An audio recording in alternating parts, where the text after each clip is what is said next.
Alien Isolation sometimes hints at being the Alien game you've always wanted. One that makes the alien terrifying, one that prioritizes staying safe over aggressive action. This game occasionally captures both that gut-wrenching sense of fear and the momentary comfort of escape. Every breath could be your last, and so you savor each one. Oh, but how I wish these moments were more common in Alien Isolation. Most of the game is devoted to door opening, lever pulling, and walking. So very much walking and backtracking. So many old and predictable video game cliches. External communications disabled by order of Apollo. Facility offline. All outgoing communications halted. That's just great. What makes Alien Isolation so ultimately disappointing is that when it's on, it's on.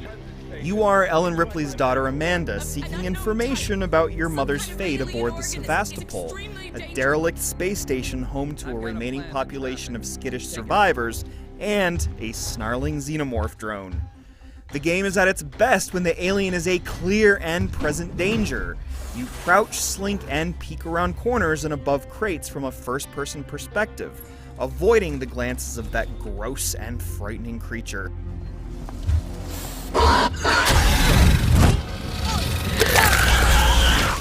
When all mechanics are working as intended, alien evasion is dread distilled into its purest, simplest form. You are armed with a couple of standard firearms and a few helpful gadgets, but the motion tracker is the most vital tool you possess.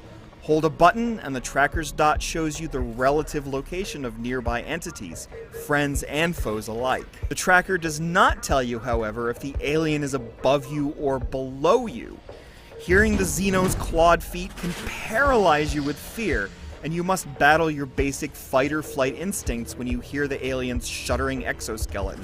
Run away if it sees you, and you'll probably die. The thing is fast. Try to fight it, at least before you grab a flamethrower that temporarily sends it scurrying, and you will definitely die.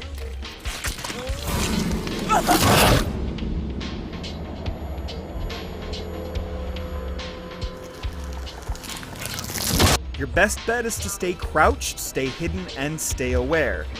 These are the moments when Alien Isolation weighs heaviest on your soul. Hide in a locker and you see the alien enter the room. It sidles up to your hiding place and you hold your breath. If the Xeno hears your gasps, or if you fail to lean into the rear of the locker, it snatches you from your shelter and you peer into its two gaping maws before succumbing to death. So I can't deny the appeal of dodging the murderous menace, but these game-defining high points account for only a few chapters out of many, and Alien Isolation doesn't even make the most out of them. The game frequently changes the rules, such as allowing the alien to camp out for you in overhead openings without telling you. The trial and error, combined with the infrequent chances to save, can be frustrating. Worse still, alien encounters are limited to just those few levels. Typically, you're walking, pulling levers, riding elevators, and, of course, walking some more.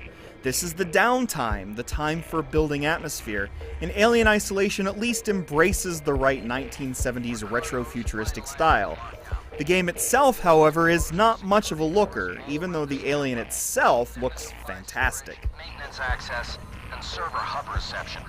Report in as you go.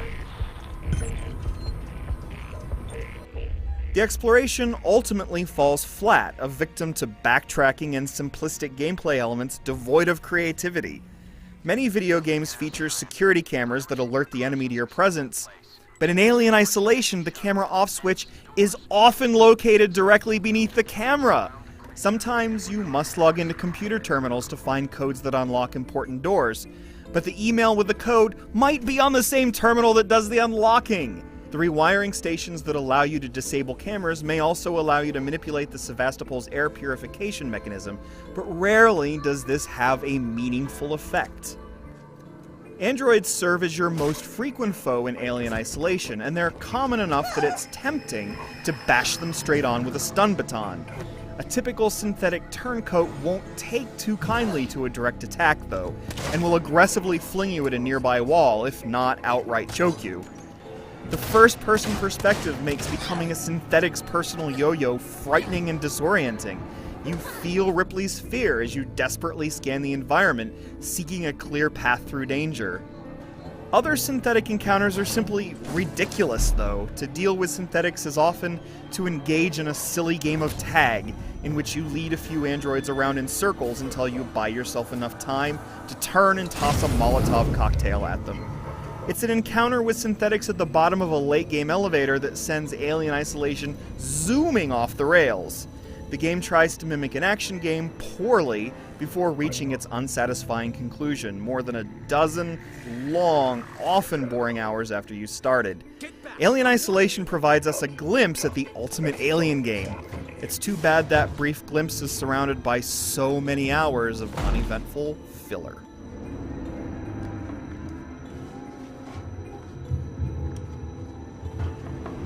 Oh